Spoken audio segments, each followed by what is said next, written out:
Welcome दोस्तों। आज हम लोग बिहार बोर्ड के 10वीं क्लास के केमिस्ट्री के रसायन शास्त्र के पार्ट 2 अम्ल, भस्म और लवण को पढ़ेंगे। इसकी व्याख्या को पढ़ेंगे, इसके प्रत्येक टॉपिक को समझेंगे।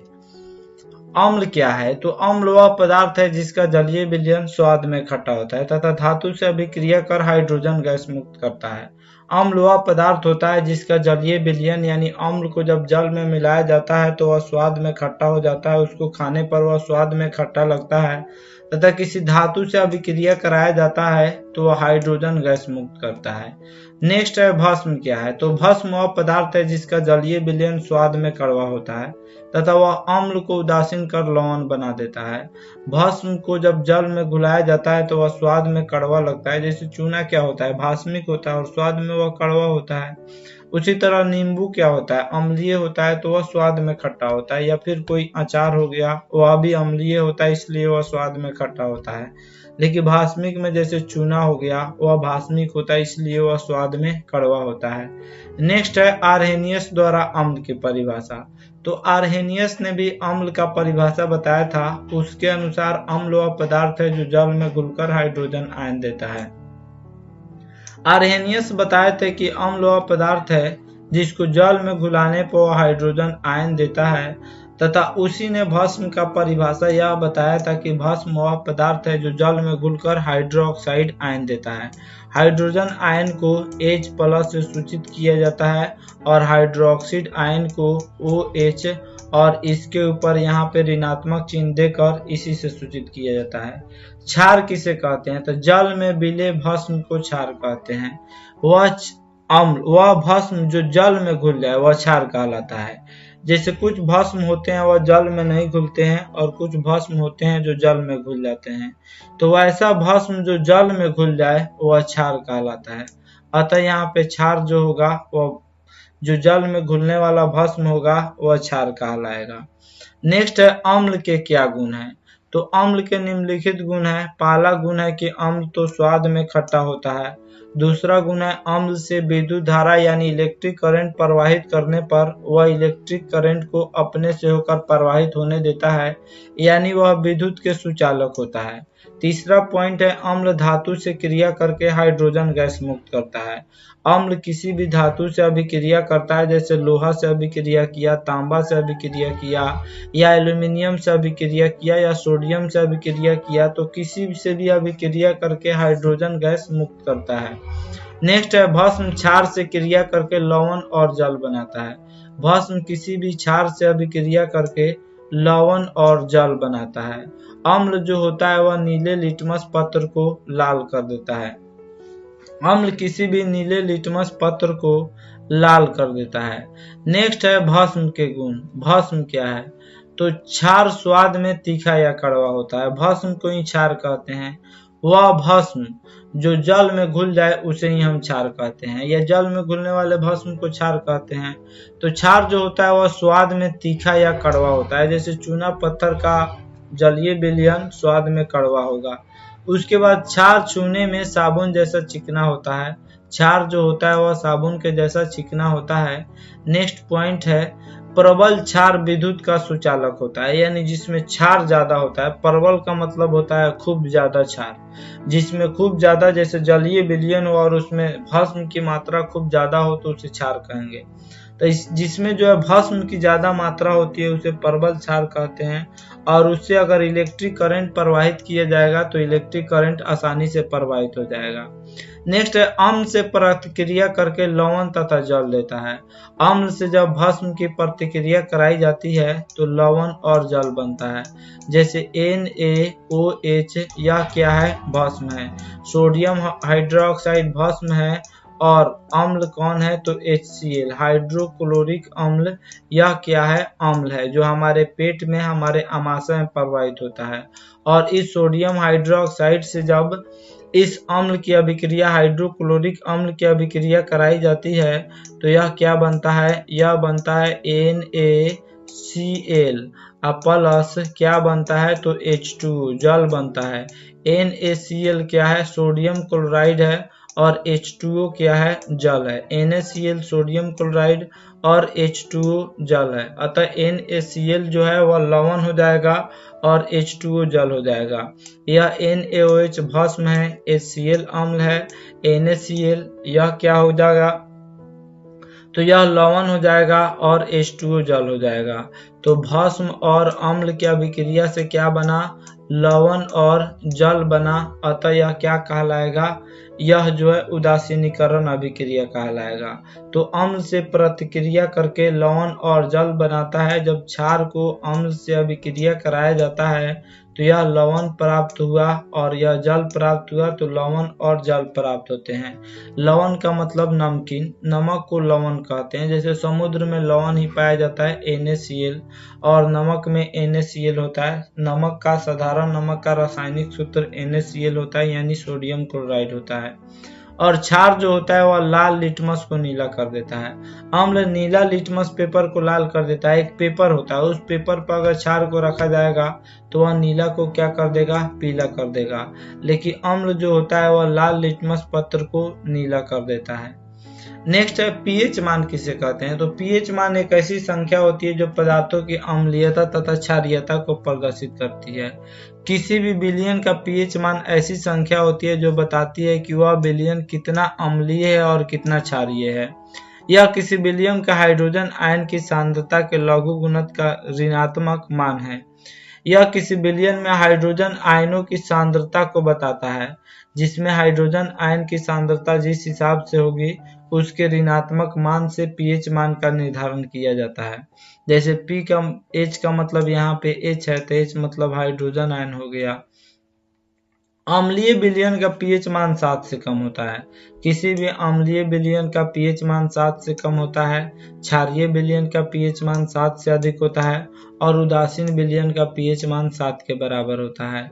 जैसे में अम्लीय विलयन में, जैसे में मान के चलिए नींबू या आंवला, इस सब का जलीय विलयन जो होगा इस सब का पीएच मान 7 से कम होगा, क्योंकि यह सभी अम्लीय होते हैं। या फिर खट्टा कोई पदार्थ हो गया, दही हो गया, इस सब का पीएच मान 7 से कम होगा। लेकिन क्षारीय विलयन में क्या हो गया, चूना जल हो गया, इसका पीएच मान 7 से अधिक हो गया। खून हो गया, इसका पीएच मान 7.4 होता है।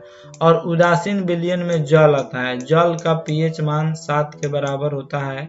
जल का पीएच मान जो होता है वह 7 के बराबर होता है। जो पीने वाला जल होता है, मृदु जल, उसका पीएच मान 7 के बराबर होता है। दैनिक जीवन में पीएच का क्या महत्व है। तो पीएच का बहुत महत्व है। पहला महत्व यह है कि पेट की अम्लीयता व गैस की समस्या को दूर करने के लिए क्षारीय प्रकृति वाले मिल्क ऑफ मैग्नीशिया का प्रयोग किया जाता है। हमारे पेट में अम्लीयता बढ़ जाती है, एसिडिटी, जिसके कारण गैस होने लगता है। तो उसे दूर करने के लिए हम किसका इस्तेमाल करते हैं, क्षारीय विलयन का इस्तेमाल करते हैं, जिसका नाम मिल्क ऑफ मैग्नीशिया है, इसी का इस्तेमाल करते हैं।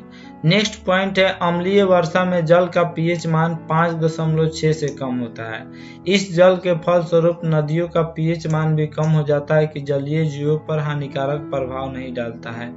जब अम्लीय वर्षा होता है तो उसका पीएच मान 5.6 होता है और यह नदियों में घुल कर जाता है, जिसके चलते जल का पीएच मान कम हो जाता है और उसमें रहने वाले जीव पर कोई प्रभाव नहीं पड़ता है। उसमें रहने वाले जो भी मछलियां होती हैं उस पर कोई प्रभाव नहीं पड़ता है।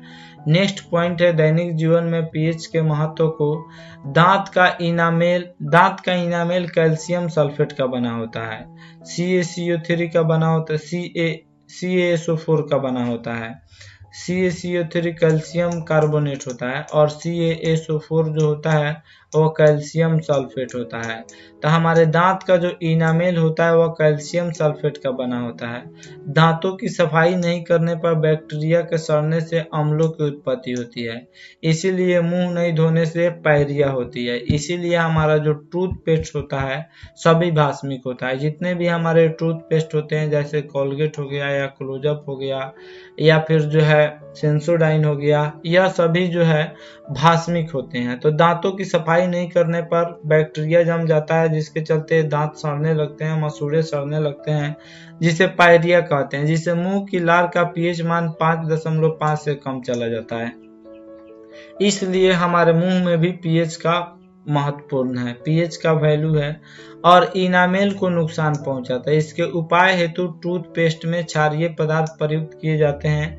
जितने भी टूथपेस्ट होते हैं, दांत धोने वाले पेस्ट होते हैं, सभी में क्षारीय पदार्थ का इस्तेमाल किया जाता है ताकि दांत का पीएच मान 5.5 से कम न हो और हमारे दांत नहीं सड़े और उसका जो इनामेल है, कैल्शियम सल्फेट जो इनामेल है, वह नुकसान नहीं पहुंचे।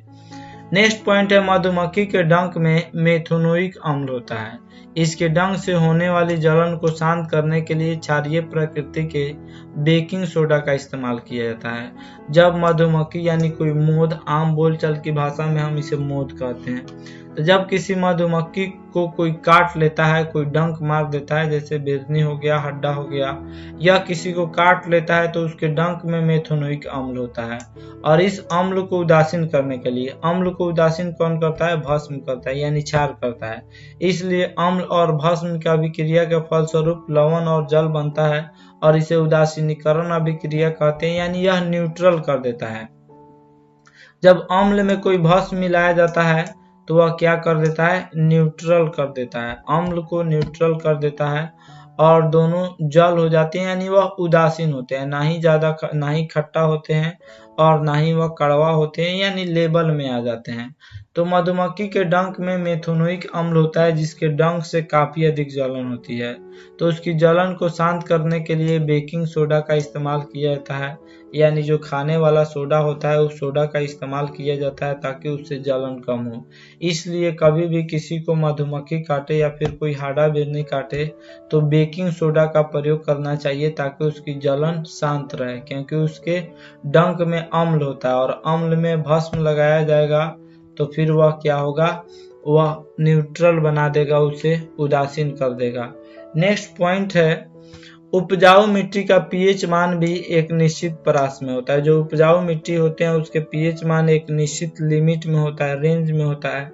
उससे अगर घटेगा तो फिर जो है वहां पे अनाज नहीं होगा, कोई भी अनाज नहीं होगा, वहां के फसल सड़ने लगेंगे। अम्ल एवं क्षारक की अभिक्रिया यहाँ पे क्या होगा? अम्ल और क्षारक यानी अम्ल और भस्म की अभिक्रिया के फलस्वरूप क्या क्या बनते हैं? लवण और जल बनते हैं। इसके पहले भी बताए हैं, पहले वाले स्लाइड में। यानी अम्ल और क्षारक अभिक्रिया करते हैं तो लवण और जल बनते हैं तथा इसे उदासीनीकरण अभिक्रिया कहते हैं। तो उदासीनीकरण अभिक्रिया किसे कहते हैं? अम्ल और भस्म, अम्ल और क्षारक या भस्म, अम्ल और क्षारक की अभिक्रिया के फलस्वरूप लवण और जल प्राप्त होते हैं। इस अभिक्रिया को उदासीनीकरण अभिक्रिया कहते हैं। सामान्यतः उदासीनीकरण अभिक्रिया को इस प्रकार लिख सकते हैं। उदासीनीकरण अभिक्रिया में क्षारक अम्ल और अभिक्रिया करेगा तो क्या क्या बनेगा? लवण और जल बनेगा। नेक्स्ट है, लवण तथा भस्मों की अभिक्रिया। अम्लों तथा भस्मों की अभिक्रिया से लवण तथा जल बनते हैं। लवण क्या होता है? तो लवण जो होता है वह नमकीन होता है, नमकीन चीज को लवण, जैसे हमारे आंख के आंसू का पानी क्या होता है? लवणीय होता है। तो यह HCl क्या हो गया? अम्ल हो गया। हाइड्रोक्लोरिक अम्ल अम्ल हो गया और NaOH सोडियम हाइड्रोक्साइड या भस्म हो गया। और दोनों जब अभिक्रिया करते हैं तो लवण NaCl लवण हो गया जो समुद्रों में पाया जाता है अधिक मात्रा में, और H2O जल हो गया। इस अभिक्रिया को उदासीनीकरण अभिक्रिया कहेंगे। यह उदासीनीकरण अभिक्रिया का एग्जाम्पल है जिसमें NaCl लवण है और H2O जल है। नेक्स्ट है, सोडियम हाइड्रोक्साइड के क्या उपयोग है? तो सोडियम हाइड्रोक्साइड का उपयोग साबुन बनाने में किया जाता है और अपमार्जक। अपमार्जक का मतलब क्या होता है? सरफ। जो सर्फ होता है, जो उजला उजला करके होता है, सरफ होता है जो झाग उत्पन्न करता है। तो साबुन और सरफ बनाने में हम सोडियम हाइड्रोक्साइड का उपयोग करते हैं। दूसरा, कागज बनाने में करते हैं सोडियम हाइड्रोक्साइड का उपयोग। और तीसरा, प्रयोगशाला में अभिकर्मक के रूप में सोडियम हाइड्रोक्साइड का उपयोग करते हैं। अभिकर्मक किसे कहते हैं? तो जो अभिक्रिया की दर को बढ़ा या घटा देता है उसे ही अभिकर्मक या कैटलिस्ट कहते हैं। जैसे कोई अभिक्रिया हो रही है, उसके स्पीड को बढ़ा देगा, जल्दी अभिक्रिया हो जाएगा, या उसमें कोई ऐसा केमिकल डाला जाएगा कि कम अभिक्रिया होगा, धीरे धीरे अभिक्रिया होगा। तो इसके लिए सोडियम हाइड्रोक्साइड का उपयोग करते हैं अभिकर्मक के रूप में। नेक्स्ट है हाइड्रोजन गैस के उपयोग को लिखे। हाइड्रोजन गैस का उपयोग है वनस्पति तेल का हाइड्रोजनीकरण कर उन्हें वनस्पति घी में परिणत करने में। वनस्पति तेल का हाइड्रोजनीकरण कर उन्हें वनस्पति घी में बदलने में हाइड्रोजन गैस का उपयोग करते हैं। और दूसरा हाइड्रोजन गैस का उपयोग है हाइबर विधि द्वारा अमोनिया बनाने में। अमोनिया का सूत्र होता है NH3। तो अमोनिया बनाने में भी हम हाइड्रोजन गैस का उपयोग करते हैं और वनस्पति घी को बनाने में भी हम हाइड्रोजन गैस का उपयोग करते हैं। नेक्स्ट है क्लोरीन गैस का क्या उपयोग है। क्लोरीन गैस से एक सुगंध निकलती है, जैसे ब्लीचिंग पाउडर का सूत्र होता है CaOClCl और ब्लीचिंग पाउडर में क्लोरीन गैस ही मिलाया जाता है। तो क्लोरीन गैस का उपयोग है, पहला उपयोग है कपड़ों एवं कागज को विरंजित करने में। कपड़ा और कागज को धोने में, उसे सफेदी लाने में हम क्लोरीन गैस का उपयोग करते हैं। दूसरा है क्लोरीन गैस, चूंकि कीटाणुनाशक होते हैं, छोटे छोटे कीटाणुओं को, जीवाणुओं को मार देते हैं। तो कीटाणुनाशक होने के कारण पेयजल को शुद्ध करने में इसका उपयोग करते हैं। पानी में जो बैक्टीरिया होता है, जो कीटाणु होते हैं, उसमें थोड़ा सा क्लोरीन गैस डाल दिया जाएगा तो उसके अंदर जो कीटाणुनाशक होंगे वह जल के अंदर मर जाएंगे और जल शुद्ध हो जाएगा। तो पीने वाले जल को शुद्ध करने में हम क्लोरीन गैस का इस्तेमाल करते हैं। तीसरा है विरंजक चूर्ण बनाने में क्लोरीन गैस का इस्तेमाल करते हैं। क्लोरीन गैस का उपयोग विरंजक चूर्ण में भी किया जाता है। नेक्स्ट है सोडियम बाइकार्बोनेट या सोडियम हाइड्रोजन कार्बोनेट के बनाने की विधि को जानेंगे। इसके बारे में हम टोटल जानेंगे। विरंजक चूर्ण का इस्तेमाल कीटाणुनाशक के रूप में करते हैं, जैसे CaOClCl होता है, जैसे टॉयलेट में देखे होइएगा या फिर सड़कों के किनारे जो है छीटा हुआ होता है, जो गमकता है, यानी एक दूसरे तरह के उससे गंध निकलता है, वही होता है विरंजक चूर्ण, जो 60 रुपए kg मिलता है। और यह किराना दुकान में, जो जनरल स्टोर होता है, वहाँ पे विरंजक चूर्ण आराम से मिल जाता है। नेक्स्ट हम लोग जान रहे हैं सोडियम बाइकार्बोनेट या सोडियम हाइड्रोजन कार्बोनेट। दोनों एक ही नाम है, या तो आप सोडियम बाइकार्बोनेट से पुकारिए या सोडियम हाइड्रोजन कार्बोनेट से पुकारिए, दोनों का नाम सेम ही है। इसे खाने का सोडा कहा जाता है। इसका सूत्र होता है NaHCO3, रासायनिक सूत्र NaHCO3 होता है और इसका व्यावसायिक नाम होता है खाने का सोडा, यानी खाने के सोडा के नाम से इसे खरीदा और बेचा जाता है। और आम बोलचाल की भाषा में भी हम इसे खाने का सोडा कहते हैं और इसका रासायनिक नाम होता है सोडियम बाइकार्बोनेट या sodium hydrogen carbonate. Sodium bicarbonate को अमोनिया सोडा विधि या साल्वे विधि द्वारा तैयार किया जाता है। यह जो सोडियम बाइकार्बोनेट है, इसे अमोनिया सोडा विधि या साल्वे विधि से तैयार किया जाता है। हम जानते हैं सोडा विधि या साल्वे विधि क्या है। तो अमोनिया गैस से संतृप्त सोडियम क्लोराइड, संतृप्त का मतलब होता है सोडियम क्लोराइड का ऐसा विलयन कि उसमें और अधिक सोडियम क्लोराइड नहीं घुलाया जा सकता है, उसे संतृप्त कहते हैं। जैसे मान के चलिए यहाँ पे जो है एक कोई चीज है और इसमें सोडियम क्लोराइड मिलाया जा रहा है, तो 1 कुंटल मिला दीजिएगा तो थोड़े मिल जाएगा। तो इसके लिए एक लिमिट होगा कि हम इसमें 1 किलो से ज्यादा नहीं घुलेगा। जैसे 2 लीटर पानी है तो 2 लीटर में खूब घुलेगा तो 1 लीटर घुलेगा। 1 kg घुलेगा सोडियम क्लोराइड या 1.5 kg या 2 kg या 2.5 kg। कोई एक ऐसा टाइम आएगा कि इसमें अब घुलना बंद हो जाएगा सोडियम क्लोराइड। तो जब घुलना बंद हो जाएगा तो उसी को हम कहेंगे संतृप्त सोडियम क्लोराइड। तो संतृप्त सोडियम क्लोराइड के जलीय विलयन में अमोनिया गैस और कार्बन डाइऑक्साइड गैस प्रवाहित करने के फलस्वरूप सोडियम बाइकार्बोनेट प्राप्त होता है। तो अमोनिया गैस से सोडियम क्लोराइड और जलीय विलयन में कार्बन डाइऑक्साइड गैस प्रवाहित करने के बाद सोडियम बाइकार्बोनेट प्राप्त होता है। इसी को सोडा विधि या साल्वे विधि कहा जाता है। यह NaCl क्या है, सोडियम क्लोराइड है, H2O क्या है, जल है, CO2 क्या है, कार्बन डाइऑक्साइड है, और NH3 क्या है, अमोनिया है।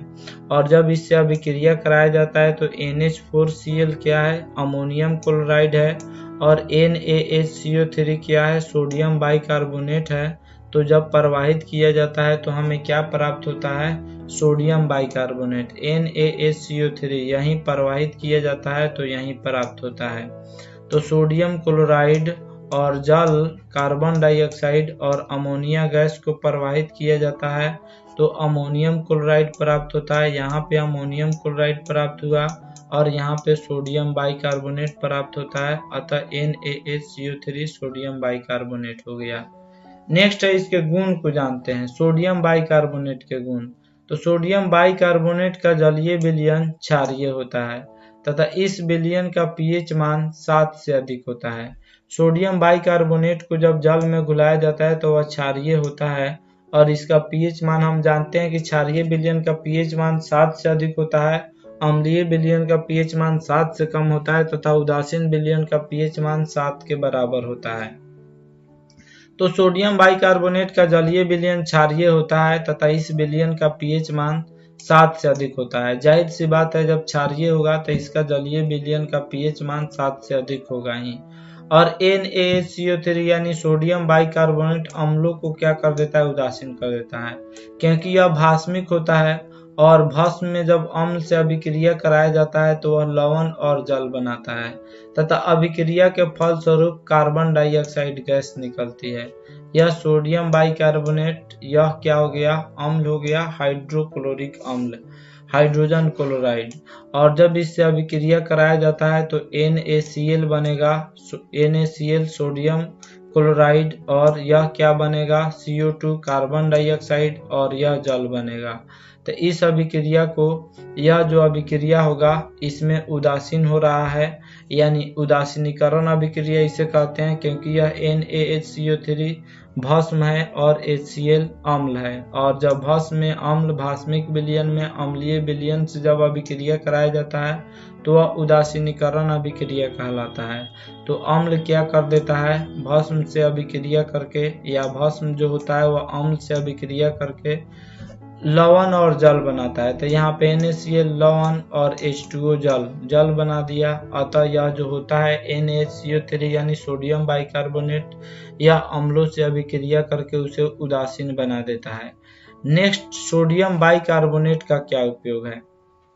तो सोडियम बाइकार्बोनेट का उपयोग हम लोग बेकिंग पाउडर बनाने में किया जाता है, और बेकिंग पाउडर का उपयोग बेकरी उद्योग में किया जाता है, जिसमें पाव रोटी, स्पॉन्ज यानी रसगुल्ला, केक बनाने में हम सोडियम बाइकार्बोनेट का उपयोग करते हैं। पाव रोटी हो गया, बिस्किट हो गया, केक हो गया, पनीर हो गया, इस सब चीज बनाने में हम बेकिंग पाउडर का इस्तेमाल करते हैं, और बेकिंग पाउडर सोडियम बाइकार्बोनेट से प्राप्त होता है।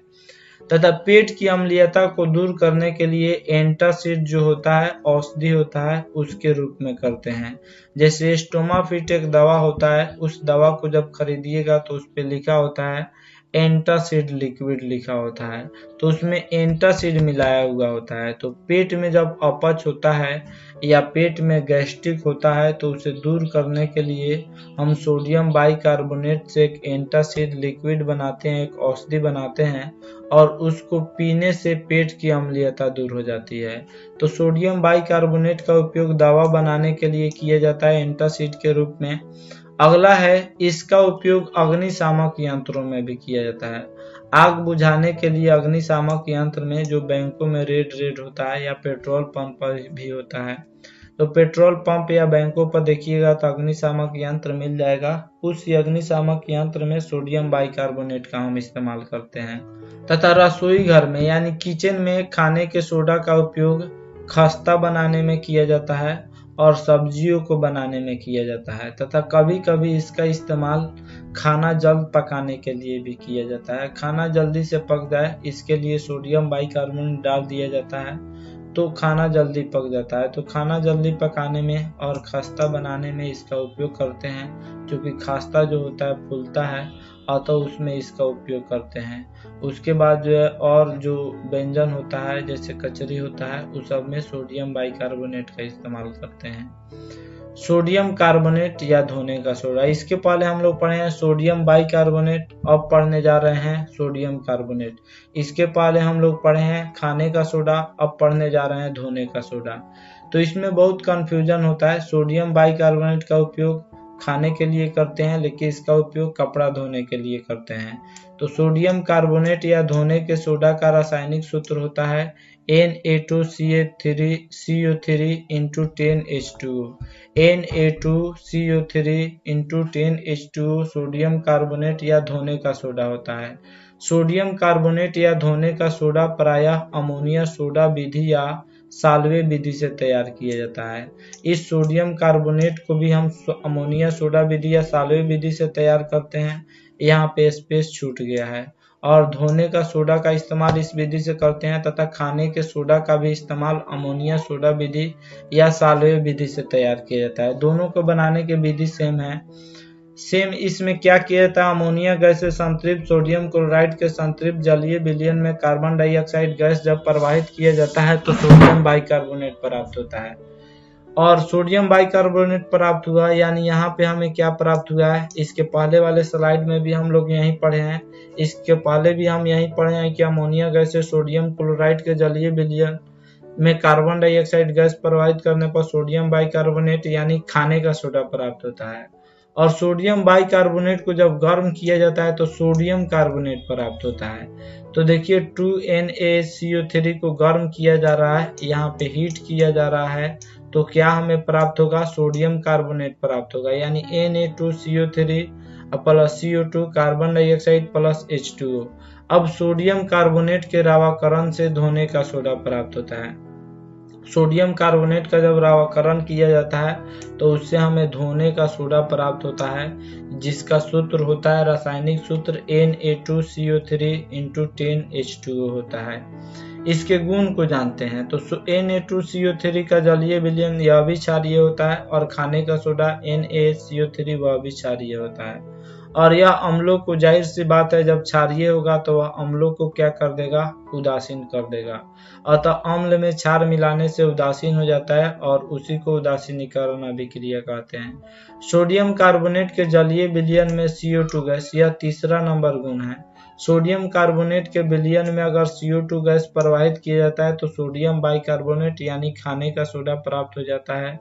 यानी यह हो गया सोडियम कार्बोनेट और इसका जलीय विलयन H2O और इसमें कार्बन डाइऑक्साइड गैस जब मिलाया जाता है तो हमें 2NaCO3 प्राप्त होता है, यानी हमें खाने का सोडा प्राप्त होता है, सोडियम बाइकार्बोनेट प्राप्त होता है। नेक्स्ट है धोने के सोडा का उपयोग। तो धोने के सोडा का उपयोग कपड़ा आदि धोने में किया जाता है। कपड़ा आदि धोने में धोने का सोडा का इस्तेमाल किया जाता है। उसके बाद यह प्रयोगशाला में अभिकर्मक के रूप में व्यवहार किया जाता है। अभिकर्मक किसे कहते हैं, जो अभिक्रिया की दर को बढ़ा देता है या घटा देता है। जैसे किसी चीज में कोई चीज मिलाया जा रहा है तो वह जल्दी कैसे घुलेगा, उसमें कोई पदार्थ डाल दिया जाएगा तो जल्दी घुल जाएगा, या उसको धीरे धीरे घुलाना है तो कैसे घुलेगा। तो कोई पदार्थ उसमें डाल दिया जाएगा, कोई दूसरा पदार्थ, तो शायद धीरे धीरे घुलने लगेगा। तो वह अभिक्रिया की दर को बढ़ा या घटा देता है, उसी को अभिकर्मक कहते हैं। तो अभिकर्मक के रूप में धोने के सोडा का इस्तेमाल करते हैं।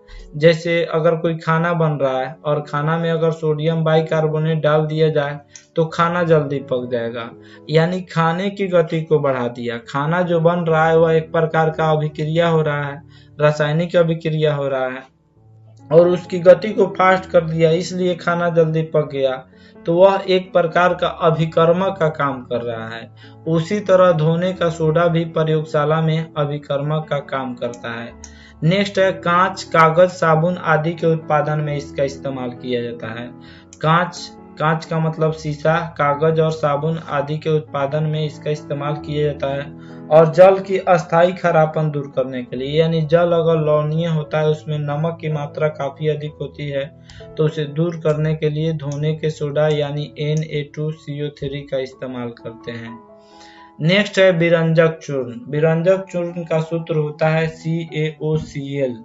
विरंजक चूर्ण का सूत्र यही होता है CaOCl। शुष्क बुझे हुए चूने जिसका सूत्र होता है CaOH2, इसको चूना जल कहा जाता है। तो शुष्क बुझे हुए चूने को 40 डिग्री तक गर्म कर उसके ऊपर जब क्लोरीन गैस प्रवाहित किया जाता है तो विरंजक चूर्ण प्राप्त होता है। यहाँ पे एरो छूट गया है तो एरो हो जाएगा।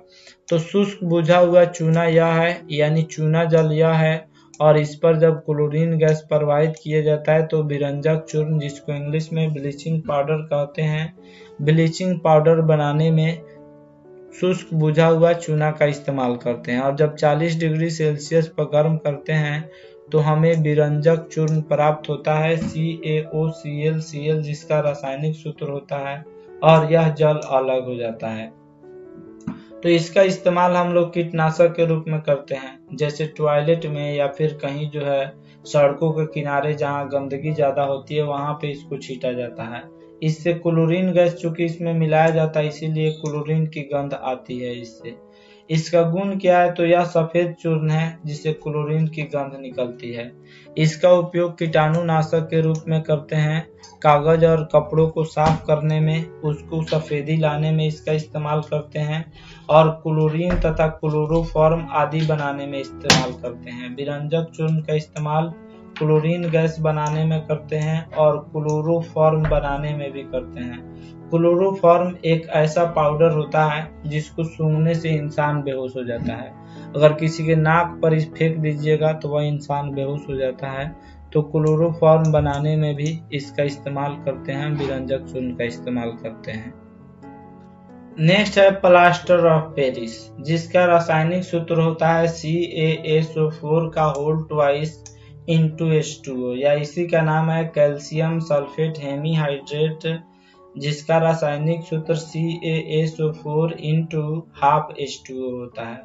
तो CaSO4 का होल ट्वाइस इंटू H2O बोलिए तो, या CaSO4 इंटू हाफ H2O बोलिए तो यह कैसे बनाया जाता है, तो जिप्सम का सूत्र होता है CaSO4 इंटू 2H2O। तो जिप्सम को तीव्रता से गर्म करने पर यह पूर्ण रूप से निर्जलीय होकर कैल्शियम सल्फेट बनाता है। जिप्सम को जब गर्म किया जाता है तो यह पूर्ण रूप से निर्जलीय होकर, यानी इसमें से जल हट जाता है, जल भाग जाता है। जिप्सम को जब गर्म किया जाता है तो जल भाग जाता है, जल जो होता है वह उड़ जाता है और यह निर्जलीय हो जाता है, यानी इसमें जल नहीं रहता है। तो जाकर हमें कैल्शियम सल्फेट प्राप्त होता है, यानी CaSO4 प्राप्त होता है। तो देखिए यह जिप्सम हो गया और इसको गर्म किया जाएगा तीव्रता से तो कैल्शियम सल्फेट प्राप्त होगा, और प्लस जल जो होगा वो अलग हो जाएगा, जल उड़ जाएगा। फिर जिप्सम को 120 डिग्री सेल्सियस तक सावधान करने के फलस्वरूप प्लास्टर ऑफ पेरिस बनता है।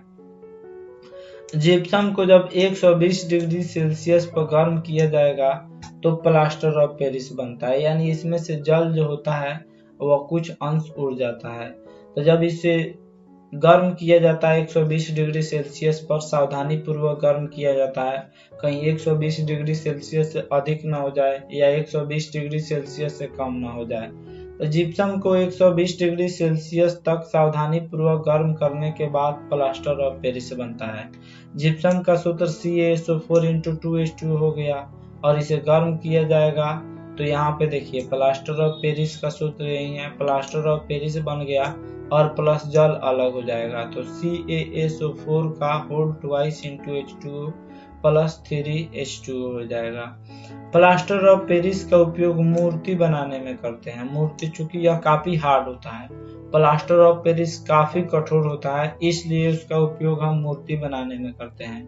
और दूसरा इसका उपयोग शल्य चिकित्सा में करते हैं, जहाँ पे टूटी हुई हड्डियों को बैठाने और जोड़ने में। जब किसी का हड्डी टूट जाता है, हाथ पैर टूट जाता है, तब बैठाने में जो पट्टी इस्तेमाल किया जाता है उसमें हम प्लास्टर ऑफ पेरिस का इस्तेमाल करते हैं, ताकि यह काफी हार्ड होता है और यह उसको कस के पकड़ लेता है ताकि हड्डी इधर उधर हो नहीं।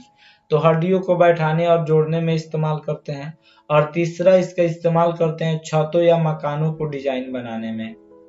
जब छत या किसी मकान का डिजाइन बनाया जाता है तो उसमें हम प्लास्टर ऑफ पेरिस का इस्तेमाल करते हैं।